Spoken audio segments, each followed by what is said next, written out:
So hello Ollie, welcome to the cleaning show. This is Oli Farrey from Njord. You've just released a new book, which is a bit of a revelation, isn't it? This is the most definitive guide in the industry for carpet cleaners. It's 128 pages of every single job you can think of and how to do it. We cover everything from spots and stains, challenging types of carpets, challenging types of jobs and soils, and it's literally step by step in photograph form. The best bit about this book is the pictures and the instructions have been supplied by the majority of our customers across the UK. Anything that you can think of is in this book. You've just nailed the marketing, haven't you? This is what the industry needed. Yes, absolutely. Absolutely. You've got to remember, marketing only gets you so far. The products have got to be the best to get people to continue buying. And I think we have really hit the nail on the head with that. So I've been over to your stand and you've got lovely old-fashioned perfume bottles, and I've obviously smelt them before. They smell of like whatever the most popular aftershaves are. Whereas traditionally we'd have, lemon, whatever. Maybe cotton, cherry, that kind of a thing. Yeah, lots of cherry. We're really breaking the mold with this. We've got amazing smelling cleaning chemicals and deodorizers. And in fact, that brings me to my next point. We are working on a surface cleaner for general cleaning and commercial cleaning, which will be infused with these scents, and it will be a really good cleaner as well. Savage aftershave, Creed aftershave, Alien perfume, Flower Bomb perfume, Tom Ford Rose Prick, all those kind of things. Okay. But when we can infuse them into cleaning chemicals, it really sets your cleaning business aside. So I'm going to be a little controversial here. A lot of people associate clean with heavily perfumed. And one of the things that we promote is almost less perfume within the DCBN. What's your take on this? Because it's sort of counteractive here, because we know people love the scents, but we also know there is long-term effects of having heavily scented things when we use them 24/7. What's your take on this? We try and keep everything as safe as we possibly can. We wear PPE when we're making this stuff, obviously, and our cleaners that are using it every day are using it at a dilution rate which we wouldn't class as heavily perfumed, if that makes sense. There's a big difference from walking into a room and smelling, like obviously lemon flash, and then a very nice mild fragrance, from a premium perfume or aftershave.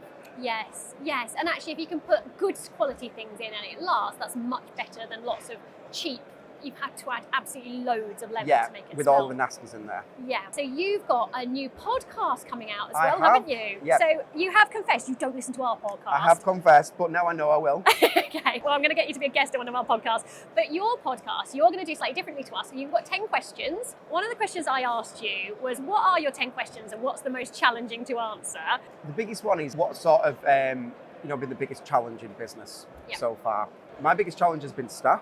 And I'm sure everybody can agree with me on this. I work with a set process now to hire him, and I'll share that with everybody. So tell us, we'd love it. Basically, we make somebody jump through a hoop at interview stage to sort of see whether they're really interested or not. If they want to email us their CV, they can, but they have to find our email address on our website.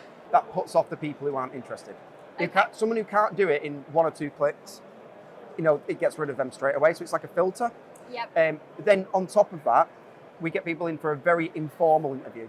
Really, really casual. You can tell the person who's coming, the candidate, wear whatever you want. It's a really informal interview. If you want to turn up in your tracksuit, it's fine. And that really lowers their guard in an interview situation. And it can let you go a bit deeper as the interviewer to find out what kind of a person that you're hiring. And I think it's quite interesting because a lot of people that are coming into the cleaning industry often hadn't had good experiences with authority. But actually, the interviews are very, very structured behind the scenes. But it's a chat. Tell me about you. Tell me about your last job. What did you like? Whereas actually you're saying, did you get on with your manager? What are you going to be like to train? Absolutely. And so actually it's structured behind the scenes, but really lovely for them. Once that person is a prime candidate and we've interviewed them, we put them in a work trial. And we give them very little in the work trial, and we want to test them on their initiative. If it gets halfway through the day and they're in a carpet cleaning van and they still haven't touched anything, or they're not offering to help and use their initiative, you don't want them. We don't really want them. And so what can we expect to see from you over the next year? So much has changed since we last sat down. I would have never imagined, that we'd be where we are now. But bigger, better, more training. We've definitely got more products on the horizon, real game changers for the industry. Like I said, the premium scented surface cleaners.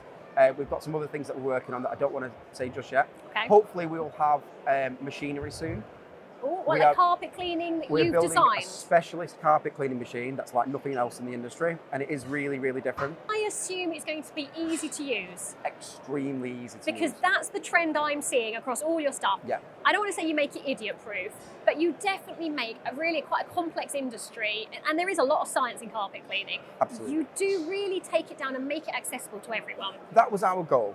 You know, we wanted to make carpet cleaning easy. We've definitely removed a lot of the barriers and given a lot of knowledge that's normally, you know, not accessible to people. Plus, when we couple that up with our training courses, obviously all DCBN members get 15% off our training. I should have plugged that earlier for you. Yeah, but, sorry. We only charge £95 at the moment for a full day's hands-on training in Manchester. Nice. Which is the cheapest in the industry. And you're getting taught by someone who runs a carpet cleaning business, who is a carpet cleaner. We actually have a solid day just doing sales and marketing training, and that can be done in person or online. We also incorporate some of that into our day-to-day courses so that you do get something to take away while you're there. We are working with WoolSafe to bring an advanced WoolSafe course, and that should be available very soon. Oh my goodness, so you really, it's non-stop for you, It is isn't non-stop. it? Oh, I love it. Well, I better let you get back, but thank you, Oli. It's been an absolute pleasure to talk to you, and I'm really excited about what we'll see in a year's time with the speed you're moving. So Well, thank you so likewise. much. Thank you very much.